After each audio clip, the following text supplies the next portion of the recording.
So, dear Thai, dear Sister Chan Kung, dear beloved community, um, a deep bow of gratitude. Thank you so much, Monique and Jenna, and to the entire Garrison community. I also want to say deep love, deep respect for my dear soul sisters and friends, Cara Jewel and Maricela. I would not be here without them. So thank you for being here.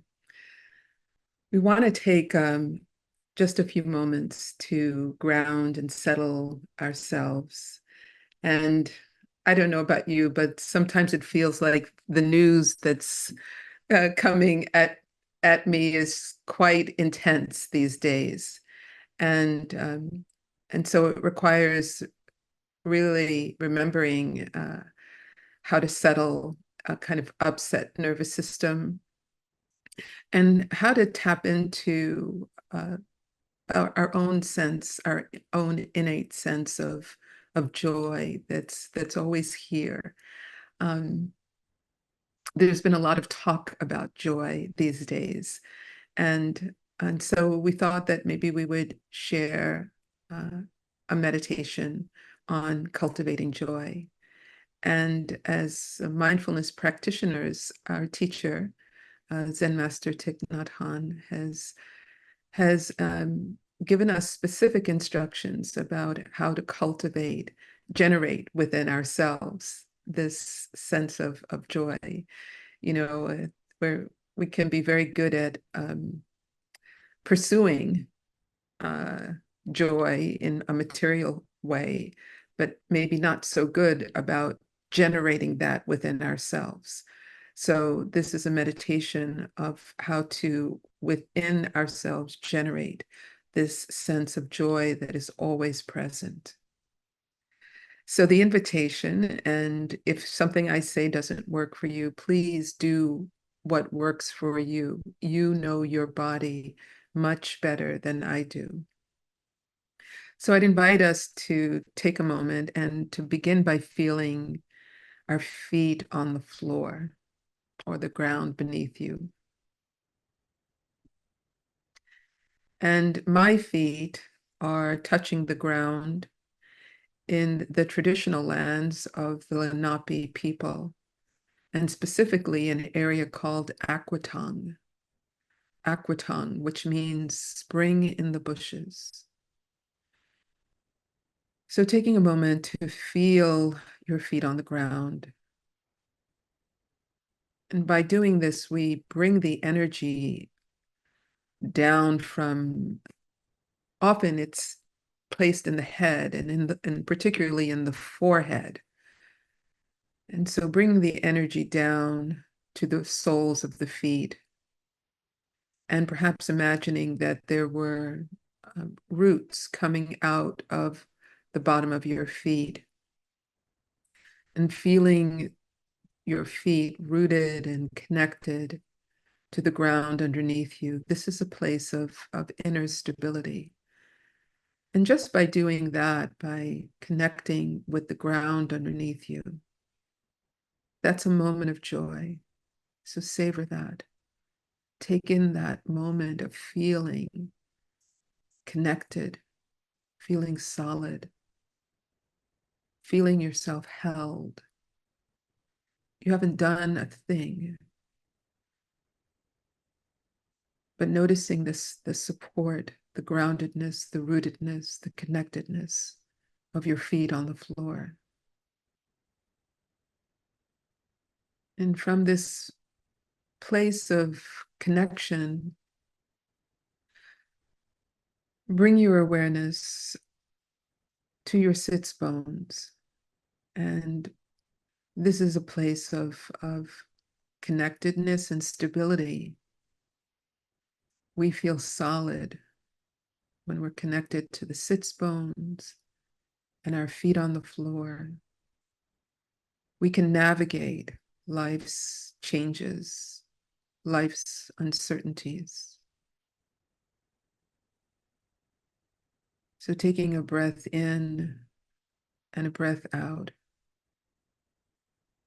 and just noticing the solidity, the stability of connecting to the feet and the sits bones and the joy of that, the aliveness of that. Joy is right here, right? Accessible in the here and the now. And now bringing your awareness to the back of the body, to the spinal column, that this spinal column that supports you, lengthening, grow tall, and simultaneously connect with the front of the body.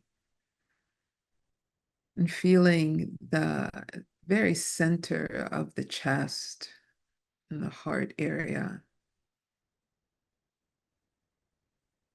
And bringing your awareness to that beating heart and feeling, tapping into the joy of this moment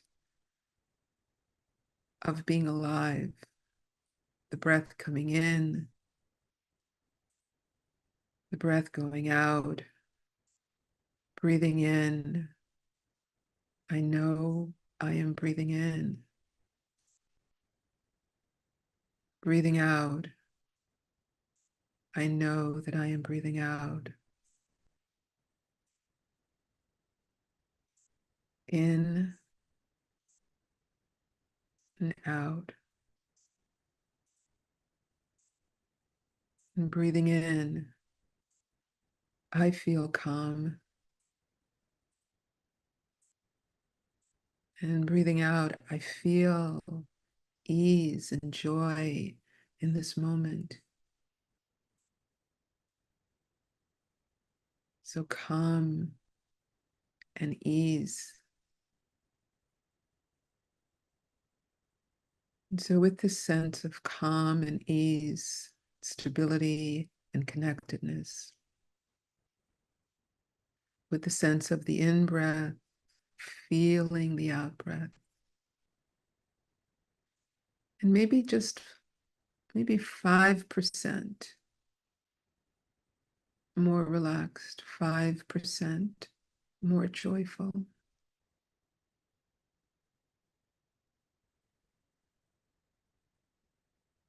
Connecting with the entire body, the skin, from the crown of the head to the bottom of the feet, and soften everything.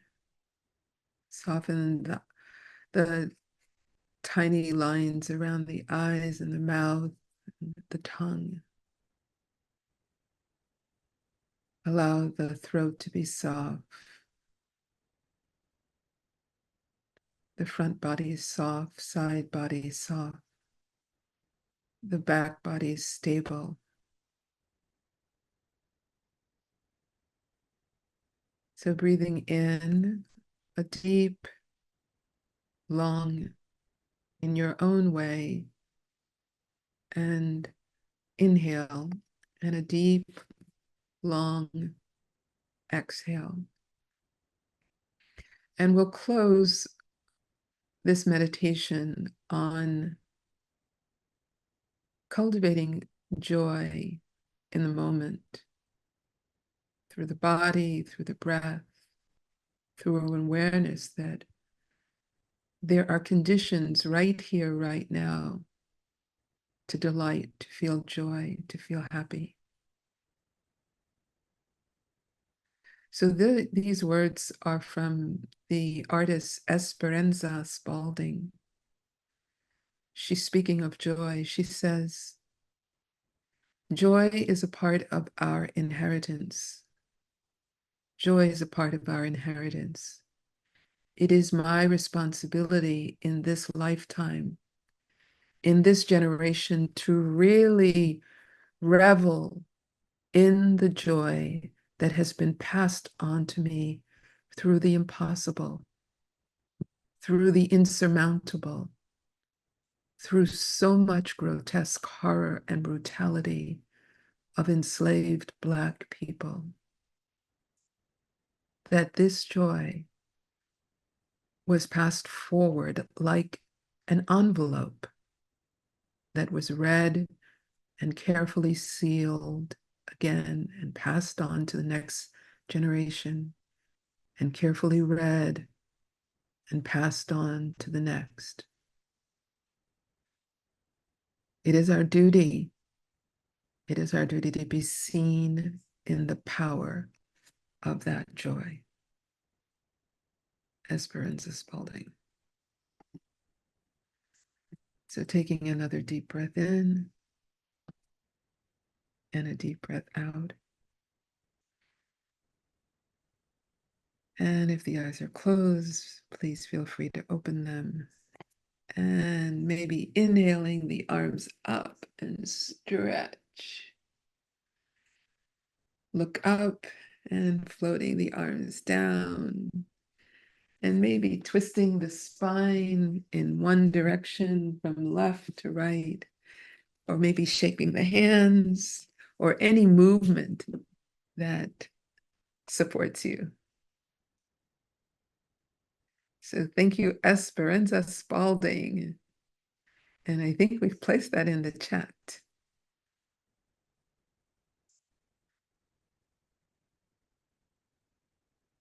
Thank you. And let me hand this back to Marisela. Deep bow.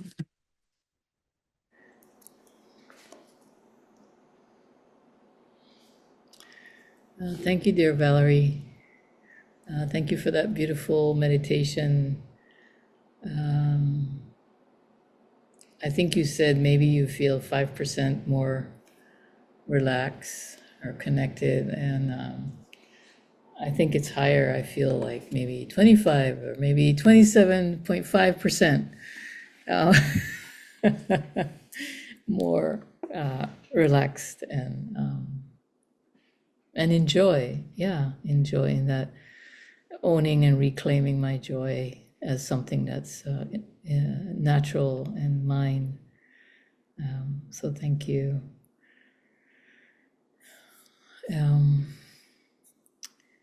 So first I want to thank Monique and Jessa at Garrison, the Garrison Institute, and all those associated with Garrison for offering this time for us to talk about the retreat. We were saying that we're not usually or frequently having time to talk about a retreat before the retreat. It feels very much like a big kindness. So want to really thank Monique and Jessa for being here for us. Really, that's how it feels like. It feels like you're here for us, and that feels really, as we say, and that makes us happy.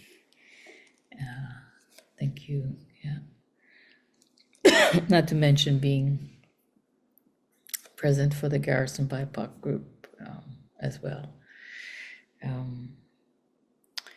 So my welcoming is also partly thanking my hey sister soul,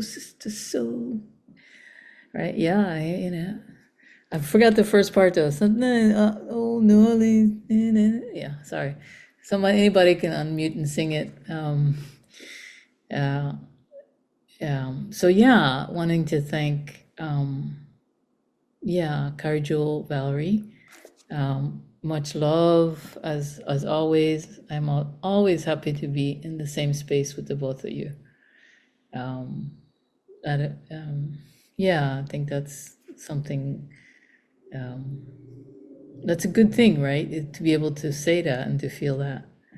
And I don't take it for granted, because as we know, we're moving through many spaces. And so to be able to know that there's spaces with people where you can rest and breathe is quite something. So thank you. Thanking Thai, Sister Chan Kong, and actually the Vietnamese people who produced our dear teacher, and also the causes and conditions that led to our teacher practice and awakening, and this deep insight that our teacher realized, and then also because he was so kind, shared with us. And so, so much deep gratitude for our teachers, always. And then gratitude for everyone here who showed up. You know, like these days, time is time. And so to take the time to actually show up and to be in community is really tremendous. So thank you for coming out in this evening or this afternoon, depending on your time zone. Yeah, thanks so much. Because if you weren't here, it would be the three of us and Monique and Jessa. And yeah, so thank you for being here. Today, what we want to do, or this evening, what we want to do, I'm on the East Coast. And my feet are touching the ground of the ancestral lands of the Piscataway and Lumbee people, today known as Baltimore, Maryland. My pronouns are she and they. And yeah, greeting you from the spaces here. Tonight, our plan is to offer the origins of the book, how we came to write this book, and why we feel that it's precious, not just for our transformation as it is and continues to be, but maybe for your transformation as well, your healing. And then we'll each share a reading from the book, just a short sharing, and then we'll offer some comments or description of what we hope to have at the retreat.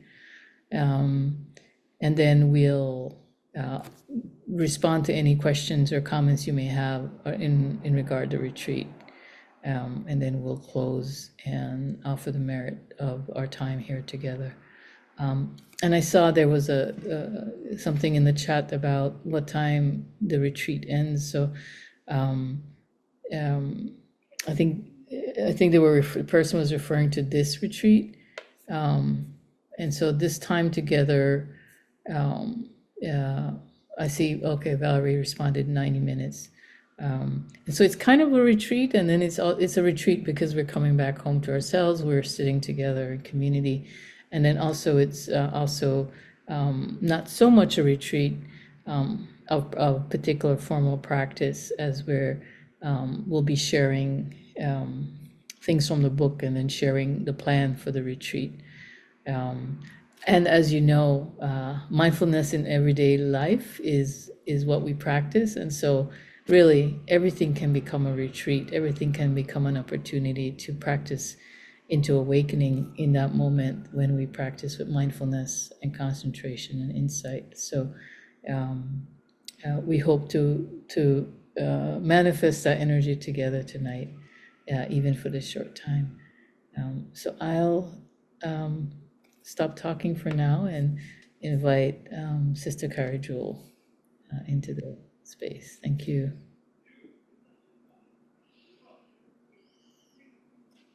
Thank you so much, dear Marcella, and also Valerie.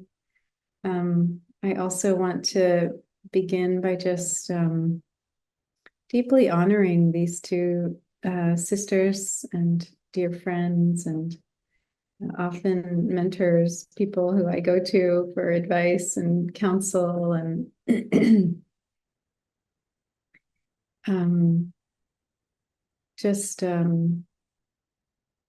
I really feel so grateful to have the depth of spiritual friendship with both of you that exists between us. That is such a gift. And so to just share a little bit about the origins of this book before we each offer a reading from it. It really was a expression of our friendship and love for each other. And it came from Valerie. We were all at a gathering, a retreat on mindfulness and education in DC. I think this was 2017. And Valerie came to us. We all, had a meal or something together. And she said, we really should write a book. Our voices need to be shared about our experience being BIPOC women, Black women, Dharma teachers in this tradition of the Plum Village lineage of Thich Nhat Hanh. And so we, I think the next year, maybe, or in 2019, maybe, we started to meet on Zoom. We were in different parts of the world. Valerie in Philadelphia, or just outside of Philadelphia, Maricela in Baltimore. I was in Sri Lanka at the time. And we met every couple months, and we recorded our Zoom conversations. And we just thought, well, what do we want to know about each other? That was really how we started. We said, what are the things we would like to know? And so we started with our ancestral backgrounds and our early journeys in spirituality. And what was so powerful was one person would share a story which would water seeds in the other people. Oh, that reminds me of, and so I remember, being in these conversations and making connections in my own life that I wouldn't have otherwise made. Like Valerie and Maricela, you gave me parts of my life. You helped me put pieces of the puzzle together in ways that I hadn't done that before. So we just kind of started very organically. So each conversation was focused around a question that we were really interested in hearing the others speak to.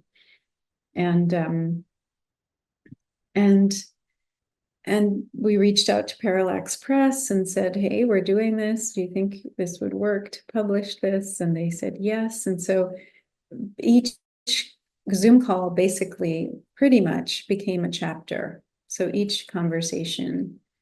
So it was really, I love that it wasn't a book that we wrote as much as spoke, and that we kind of discovered as we went along. And there was really this sense of evoking from each other and creating the space, like creating the story together. Like none of us could have done this in quite this way on our own, but it was like, think of like a stool that has 3 legs. If you remove one leg, the stool will fall over. So we really needed each person's voice for the others' voices to come. So, as practitioners, we also wanted to really sprinkle very much throughout the book practices. So each chapter has a practice at the end that is connected to that topic in that chapter. And then we really got juicy at the end, sharing our favorite playlists of music and a few recipes, some from our ancestors, some that were just, important recipes for us. So we really tried to bring in kind of the full spectrum of our lives, not only our stories, but, Valerie's beautiful meditation on joy. Like, what brings us joy? What kind of music do we turn to? What kind of food, has nurtured us and our ancestors? So all of that's in there.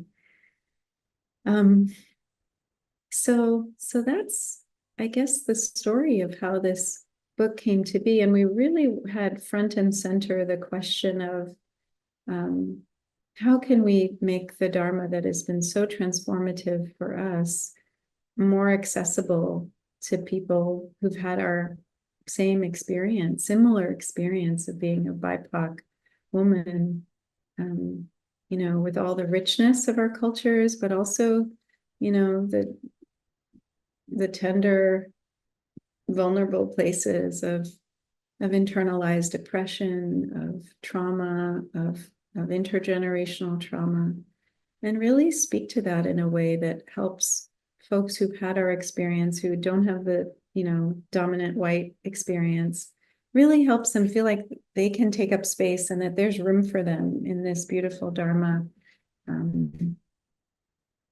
house. So that was our intention. So I will stop there. And I think, can't remember who's gonna start us off with the reading.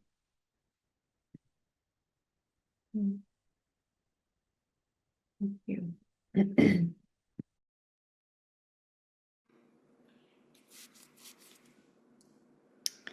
Thank you, Kara-Joel.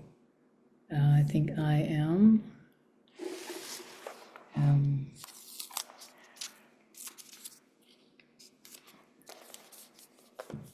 So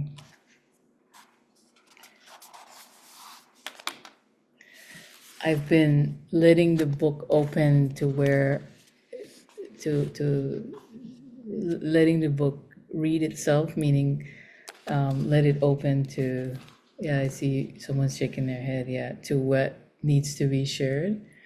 And so that's what's happening now, was what opened. So I'm looking at, if you have the book, this is chapter 7, practicing with racial harm, healing and transformation are possible. And so, like Kara-Joel said, there would be a theme, kind of maybe a prompt, and then one person would respond, and then it would just flower. So I'll read some from this section that at the beginning. Psychological safety and mental health and well-being underpin our actions and contribute to how we show up in our lives. I'm not trying to get Zen on us here, but we are coming from a Zen perspective, aren't we? It feels like psychological safety comes from mental health, from the ground of our mental health and the ground of our well-being. The extent to which we get burnt out is also affected by the collective consciousness of society, which impacts our individual consciousness.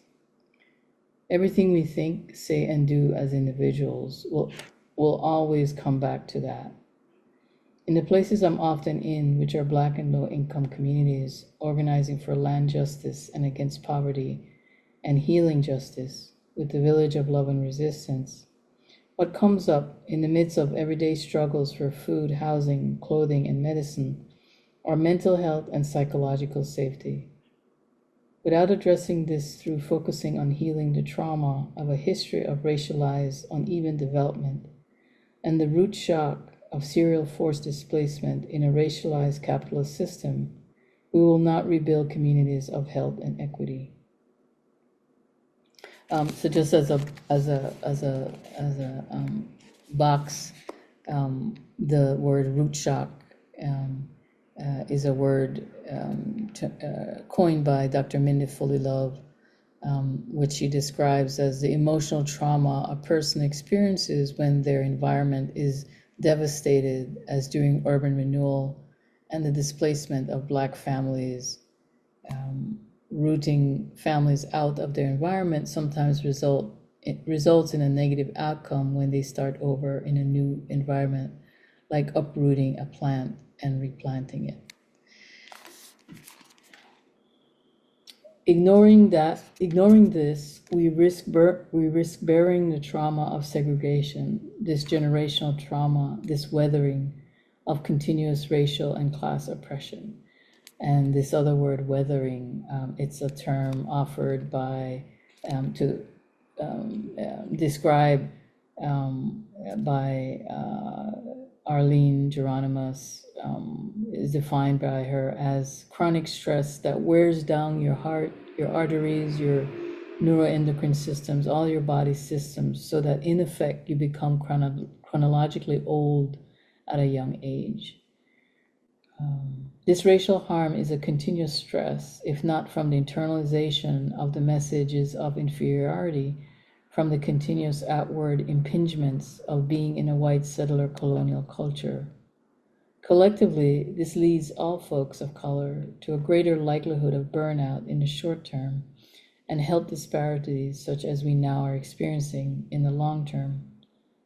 We could look at just this one demographic of life expectancy. The difference in the number of years a child is expected to live when born in a Black or white neighborhood in Baltimore can be 20 years. This is one of the long-term consequences of this history and current practice of racialized gentrification, the systematic displacement of Black and brown and low-income communities with replacement with folks of a different race and class. Taking care of our psychological well-being assures a sustainable movement for racial and class equity because we are taking care of our individual emotional, mental, and physical health and its effect on the collective. The unhealed effects of racialized trauma tend to take hold wherever we tend to live or move around in society, whether it's in the street, knocking on a door to organize against the taking of land, or whether it's in other spaces, such as spiritual or educational settings. So this work of healing from racialized harm is on all the time, 24/7. So I'll stop there and invite, I believe, Valerie to share something of her writing. Thank you.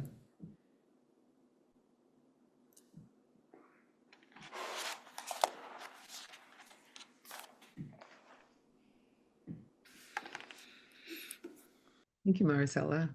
That's a beautiful excerpt from the book.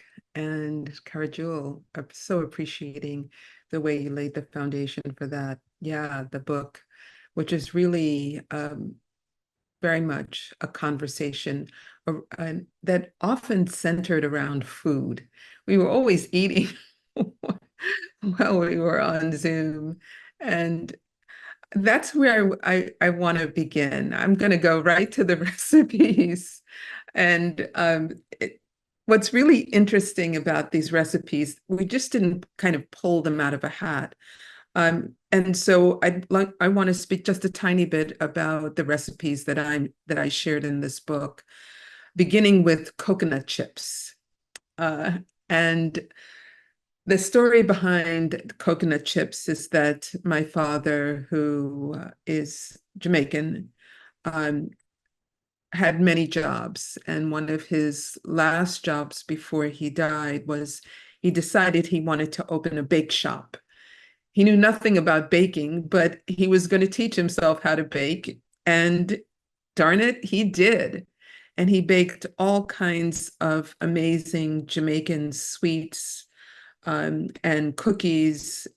And these coconut chips were among one of the favorite things that he made. He made everything from scratch. And so at the back of the book, there's a lot of joy there in sharing some of these recipes. I also shared one of my all-time favorite recipes, which is ginger and lemongrass tea.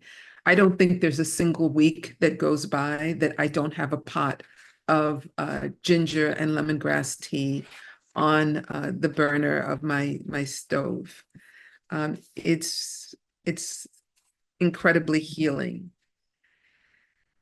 The other thing that I wanted to point out about the book is its practicality. It's meant to really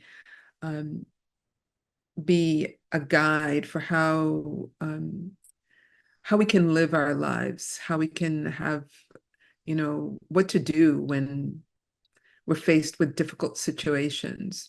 and also a reminder that we're not going to do, we can't do that alone. You know, we need a community. We need spiritual friends, people who we can count on.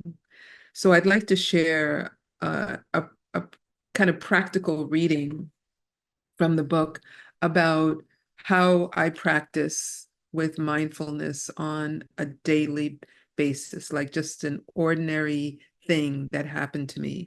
And I wrote about this on page 121 of the book. And again, this is in the chapter on practicing with racial harm. So here it is. I can offer a specific example from my everyday life about how I bridge the gap between my study of mindfulness and the application of mindfulness in real life. Most mornings, I have a practice of some kind of high intensity interval training or physical exercise. This particular day, I was running up a hill. I ran up as fast as I could, and when I got to the top of the hill, I had about 10 seconds of rest when a white woman started walking toward me with a leash in her hand and said, "If you see a dog, it's mine." I said to her, out of breath, "Oh, I don't live here." And then she said to me, "Well, okay." And she used the B word. And just like that, she said it out flat. Now, the old me, the Brooklyn badass New Yorker part of me, which is still there, would have stopped, gone up to her in an aggressive way, like, "You want to get it on?" And because I've been conditioned to stop, to pause, to take a breath, I was able to notice what was happening and not react. I literally felt the fire come up through my stomach and into my face like a flash of lightning. And I just stopped. I took a breath. I noticed, wow, my conditioned reaction would have been to want to beat this person. But I walked away from her thinking, what the hell's the matter with her? And not reacting. And in a split second, I was like, that's a victory. I was able to break through the conditioning. I was able to stop myself. I didn't have to react in hatred to her stuff. I didn't have to take that on. I could be clean. I didn't have to take on her dirtiness. I didn't have to make her dirtiness my dirtiness. That was a victory for me. I realized after I settled down that this person was suffering. And I even felt compassion for her. That's just one example of realizing that this stuff we call mindfulness works. Could I have done that on my own without a community of practice? If I had not had if I had not had a mindfulness practice at all? I'm not sure, probably not. Because of my childhood, which was loaded with fear and a lot of violence growing up, I learned that when somebody fights you, you fight them back, period. But through the practice, I learned a different way to respond. So that's one simple example, one thing that happened to me, and it's not easy. The power of mindfulness is that it is always available to us. I didn't have to go to the store to buy it. I did a lot of noticing, and I did a lot of pumping the brakes. And this all took a matter of probably 5 or 10 seconds.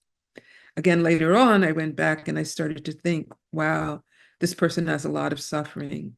They're really filled with distress. Can I hold this person? Can I give them a little bit of compassion for whatever it is they're going through? That came down the road, maybe a few minutes later, not days later, but a few minutes later. The immediate practice was to stop myself, to notice the emergence of this energy and to pump the brakes gently. So thank you so much for listening.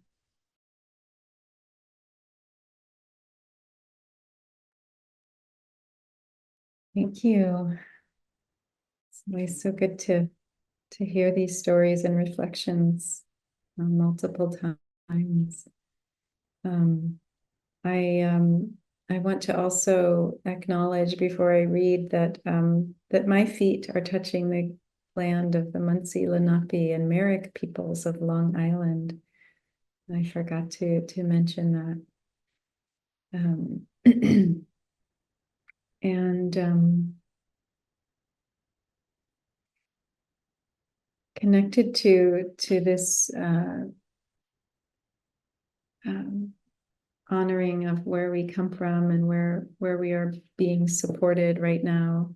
I'd like to read a part from chapter 2 on home and belonging, home, place, and belonging. I think this is page 46. I have the PDF in front of me, so I hope it's the same as the printed book. But here we were talking about our the places and the people and the things that shaped us, and also one of the things I really appreciate about this book, and I think it is even though we are three Black, and I also identify as biracial women, I think the aspect that we each talk about in this book connected to belonging and how we have found our own sense of home, despite a lot of messages and real world consequences, like Maricela was reading about, root shock, weathering. Despite all of that, there's a very consistent and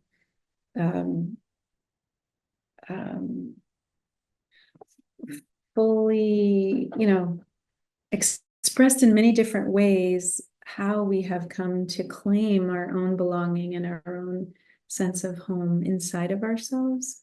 So even though we come from the backgrounds we come from, I think that part of that kind of teaching in the book makes it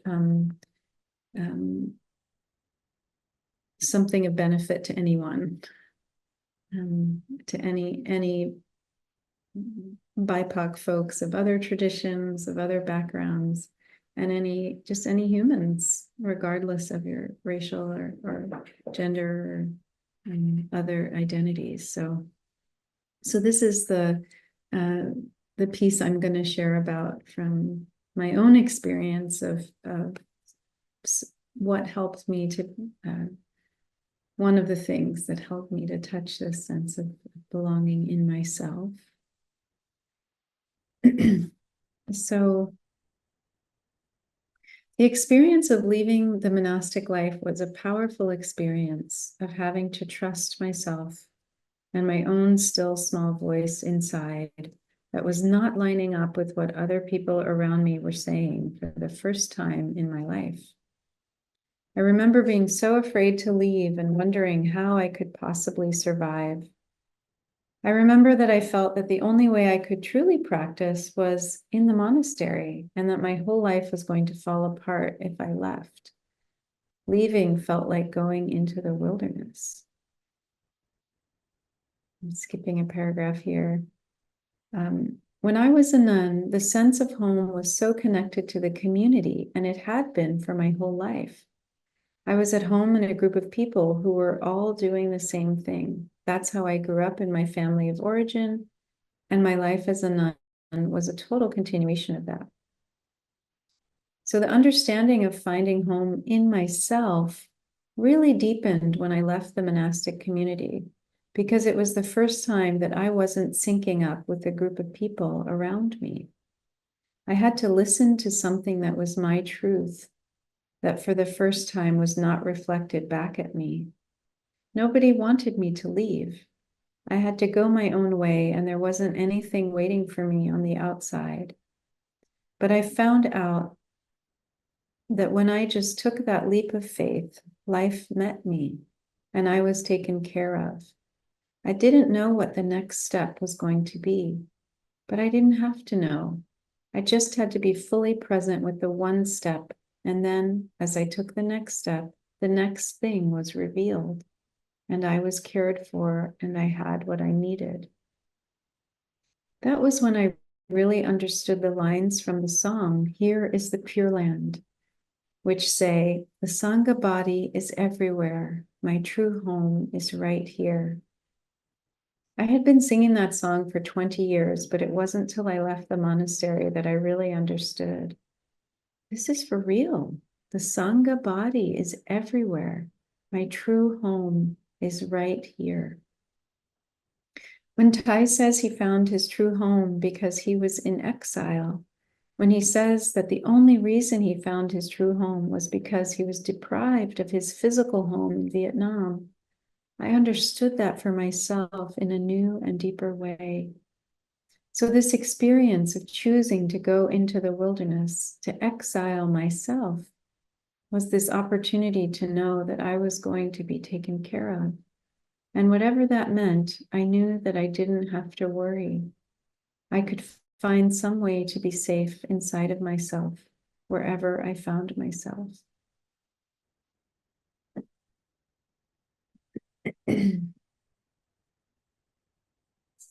Thank you. Thank you for listening to us read and share. And we really want to make time and space for your questions. We had planned to share a little bit about what the retreat might entail. Maybe we could move into the questions since we only have half an hour left. Does that make sense, Valerie and Maricela? Okay. There is a question that came through to me in the chat, so I'll read it out and maybe we can see who wants to speak to it first, or we can sparse out the questions, one for each of us. So I wonder, as an Asian American woman of color, if you and the other co-authors envision this retreat to be a dedicated space for Black women of color or all women of color. Both spaces are valuable, and I'm seeking clarity as I consider whether this might be a space I could benefit from and add value to. Thank you so much for this question. And I wonder if either Valerie or Maricela would like to speak to that.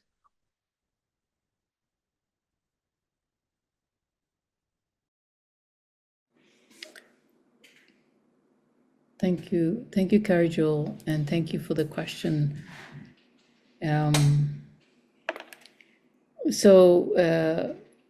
We intentionally wanted to have a space for BIPOC female identified bodies. And so, yes, one of any BIPOC race, ethnicity is welcome. And, I think it's important to say that we speak when we share from our experiences as Black women in the world. And maybe sometimes, and maybe I speak for myself, maybe sometimes when I'm speaking from this Afro-Latin perspective, Caribbean-born person's perspective, because it's what I know. It's my experience in this form, in this body. So it's what I know the best. It's what I know in my bones. And so this is where I speak from. And maybe I know of other racial, ethnic, BIPOC folk experience through them, through their sharing with me, or just seeing with my own eyes the experiences that happen to BIPOC folk. And so we'll be sharing from the perspective of our own lived experience, right? The kind of practicing from our experience is one of the deep things that in our tradition is speaking from our experience. And so we always invite that. And so we'll practice with that. And we also invite in, and I heard in your question, what I bring, what I can contribute to it. And I think what you can contribute to it as an Asian-bodied person is that experience, because that's the experience that you will be bringing. And so then it brings all the BIPOC family into the space. I mean, we can speak from it generally because we know of, and we know of a non-white experience, yeah. And then we know just so much of it, and then we're not going to speak to something we don't know, but you can, and that brings value already to the experience in the space, and brings other people to also identify and feel into that experience. So the short answer, yes, come, and then I sort of elaborated on it a little bit. Yeah. Yeah, I also think that the experience of being BIPOC in society is one of, I mean, the spaces are all valuable, as you shared, you know, all black space is valuable, a BIPOC space is valuable, a mixed space is valuable, and all white space only is valuable. They're all valuable, and they all bring different opportunity for healing. And so this space, we intentionally chose to be a BIPOC space, for what that healing would, what type of healing would come from that. Yeah, and I invite Valerie and Karjul to add, please. Thank you.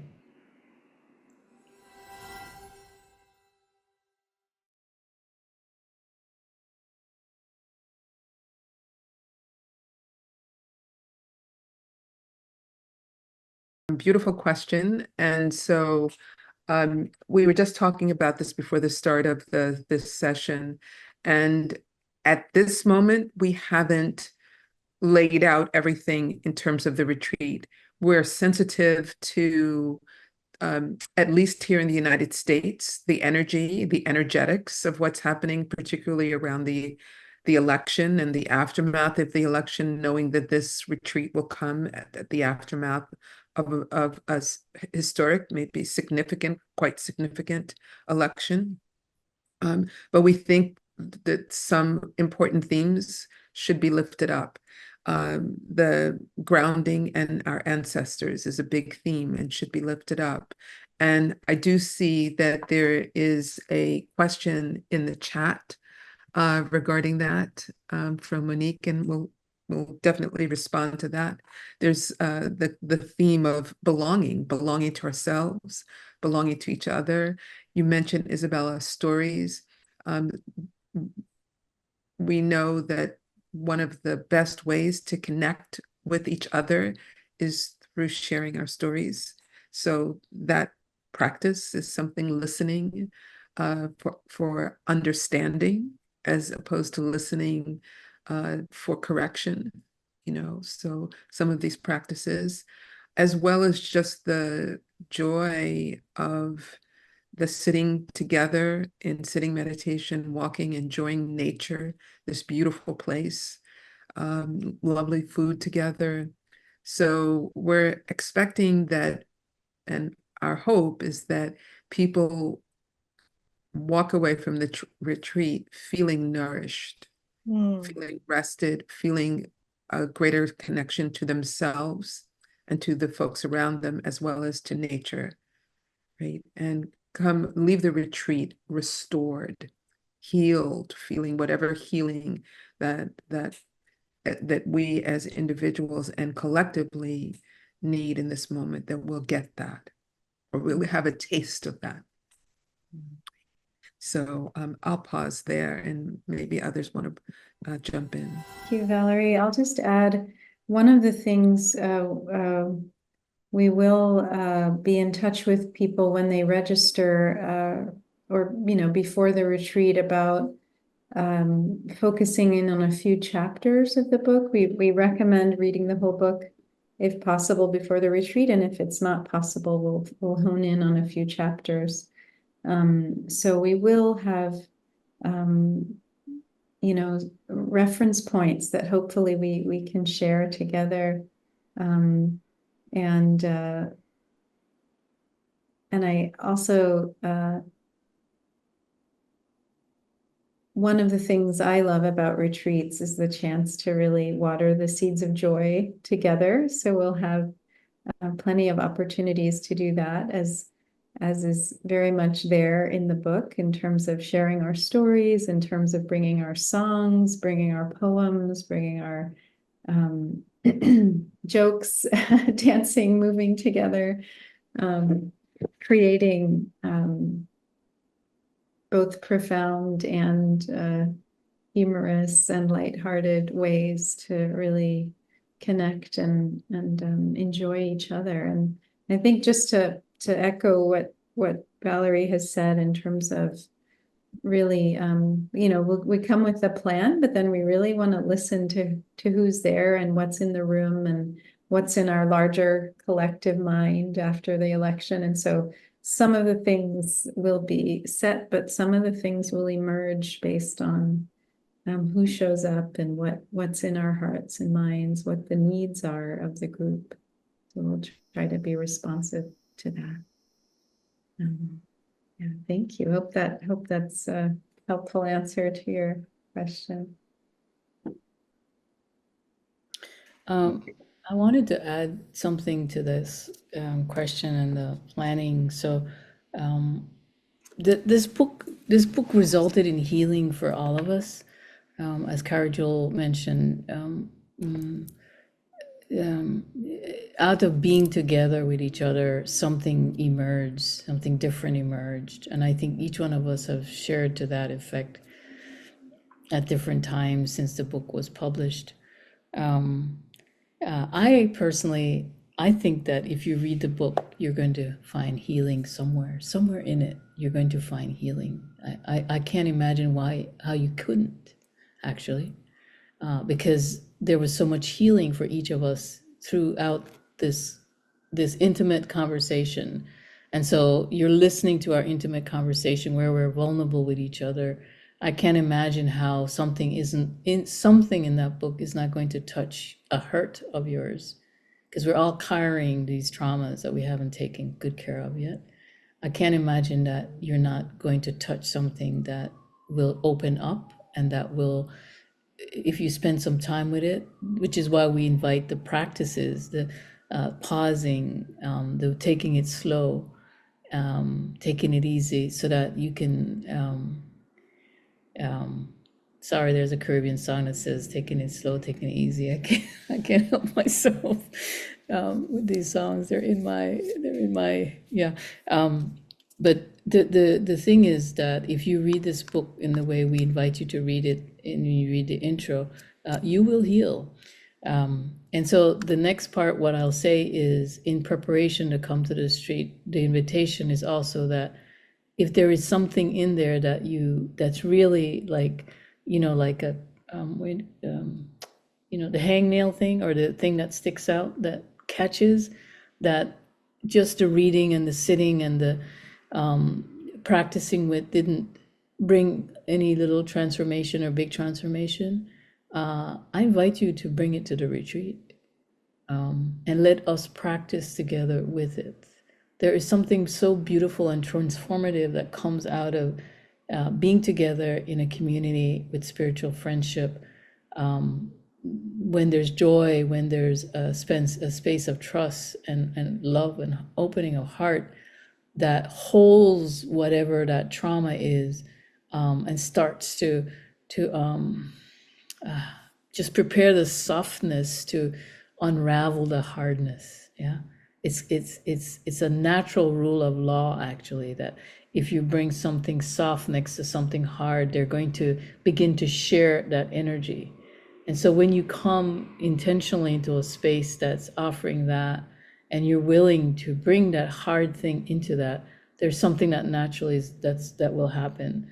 So I invite you, in the reading of this book, or in the parts, the chapters that you do read that we suggest that if there, or there isn't in that particular chapter, but you've read it, that you're still grappling it and you're like, this isn't moving for me. I don't know how they said this healed. I don't know how they did that. Bring it. To say, bring it on, because these are healing stories. We didn't make this stuff up, you know, our hearts are open and we're healed by it. So bring it to the retreat. And, you know, in the registration, you can even, maybe there's some comment section, maybe you can even name that. So in our preparation for the retreat, we can look at how we teach to that, how we bring the space for that kind of healing to occur. Because, you know, we're all the same and we're all different. And the thing we have in common is that we have trauma and we have hurt. And the other thing we have trauma is that we have big hearts and we have the tremendous Buddha nature ability to transform and to come into our truest selves. And so somewhere in there, we're just like every single one of you. And so somewhere in there, we can find the commonness to heal together. Thank you. And there's another question in the chat from Gloria. Are there a set number of BIPOC women for this retreat? Will it be capped at a certain number?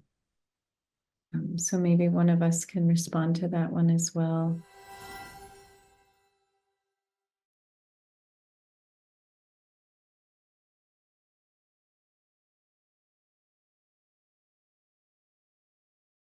Let's start with the easy question first. In terms of the cap on the number of participants, my understanding is that the total number is 40.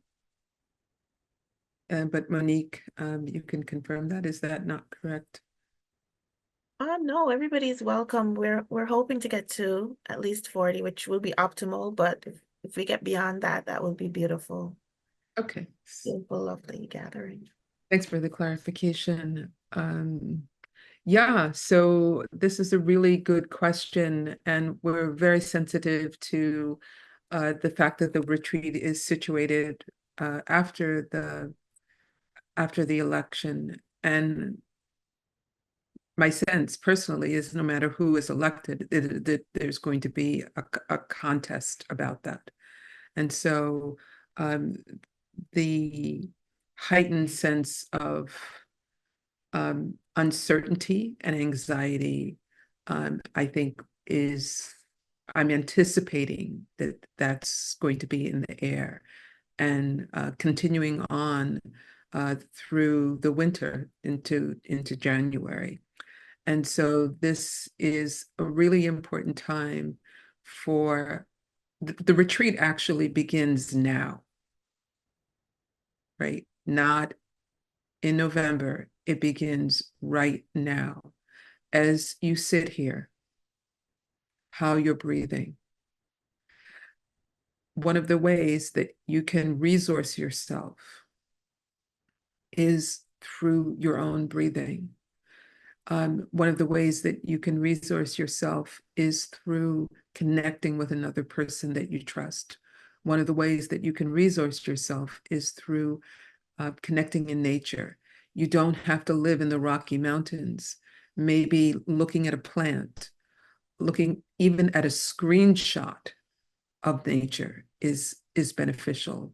The sky is always available to us. Looking up at the night sky, looking up, there's a full moon coming, looking up at the clouds. And so it's really important to not to wait for the retreat to start to begin to build our capacity and to resource ourselves for what is happening as we speak on both sides. And then when we get to the retreat, of course, we'll be surrounded with a wonderful community and we'll have many practices that we've already talked about. But make no mistake, the retreat begins now. And so I personally would encourage everyone to begin very small. I've shared 3 ways that we can begin to resource ourselves: through our own breath, through nature, through community. In any of these things, and there are many, many others that we've outlined in the book. Even the act of, we call it shamatha, or stopping, slowing down. Sometimes rushing is like an act of violence that we perpetrate against ourselves. It's part of the whole white supremacist grind culture that we've bought into. And an antidote to that is to say, no, no, I don't have to rush right now. I can take my time. That's healing. There's a lot of talk about ancestral trauma. Well, the other side of ancestral trauma is ancestral resilience. We have that too. It's a both and. And so to remember, right, that we have inherited this beautiful resilience from people who suffered greatly, who were able to use that suffering, right, to benefit their children, either their chosen family or their blood family or other people, right? And so to remember that, hold on to that. I'll stop there and just really appreciating folks. Beautiful question, beautiful answer. If I could just add a brief word to this too, is just to offer that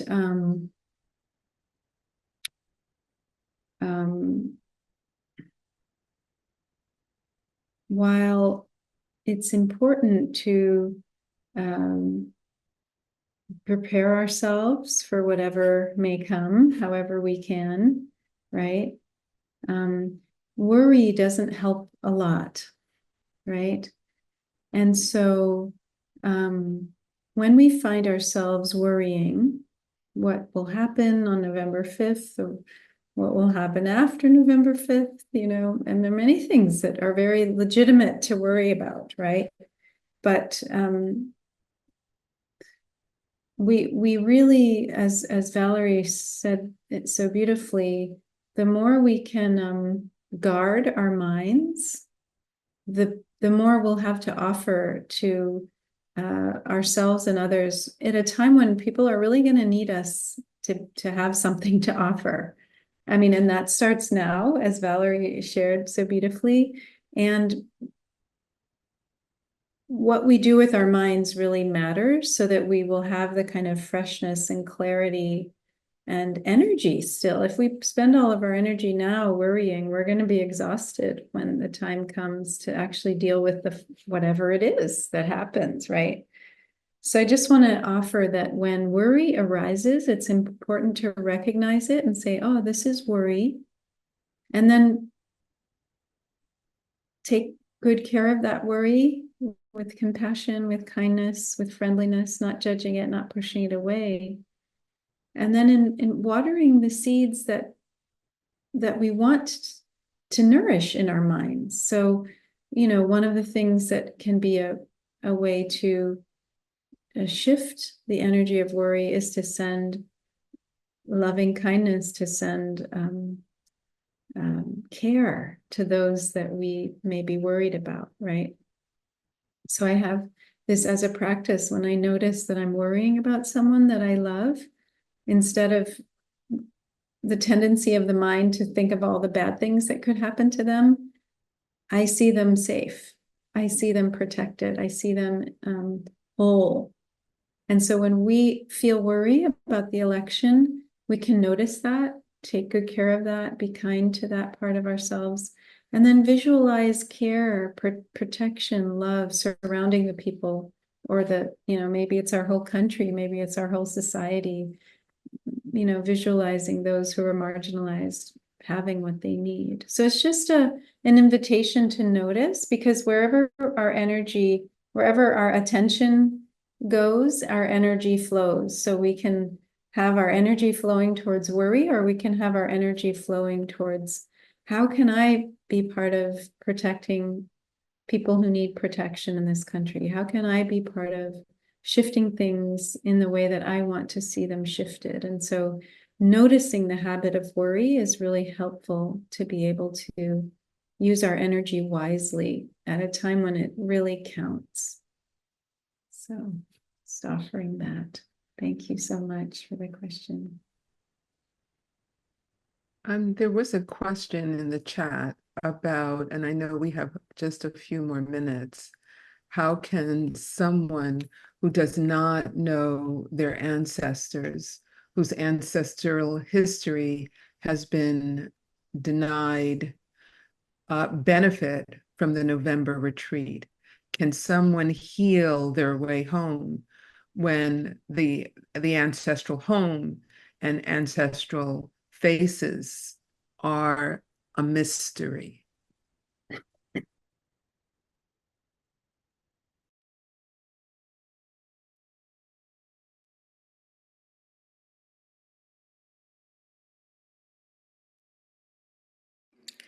Um,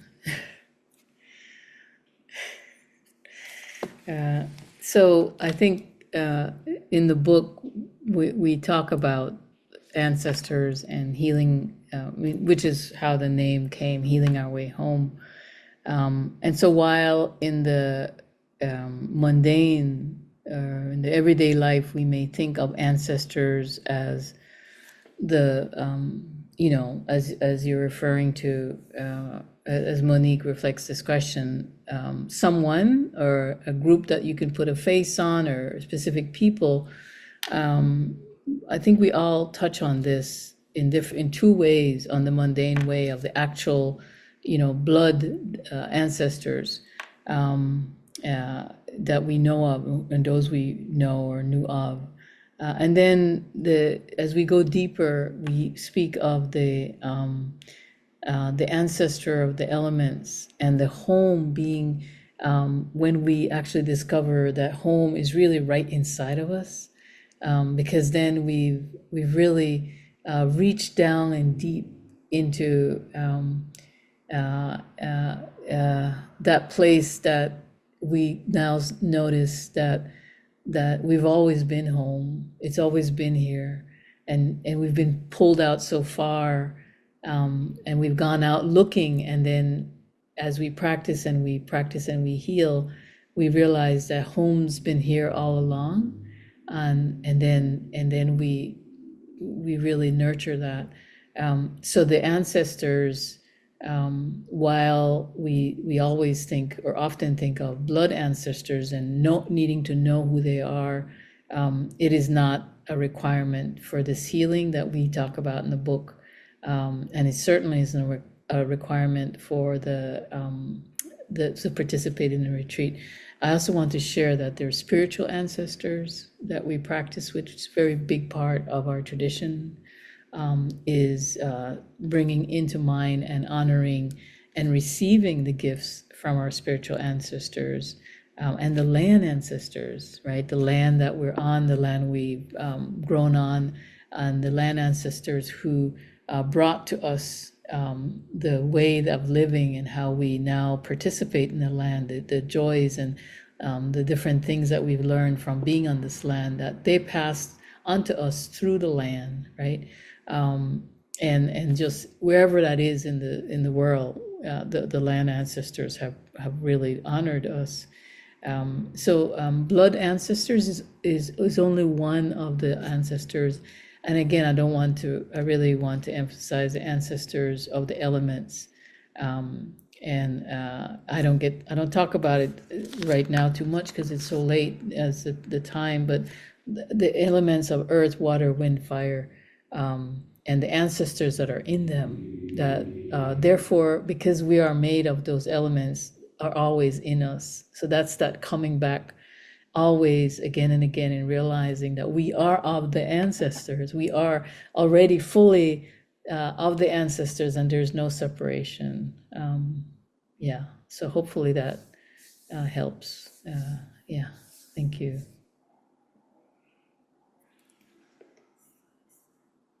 Thank you.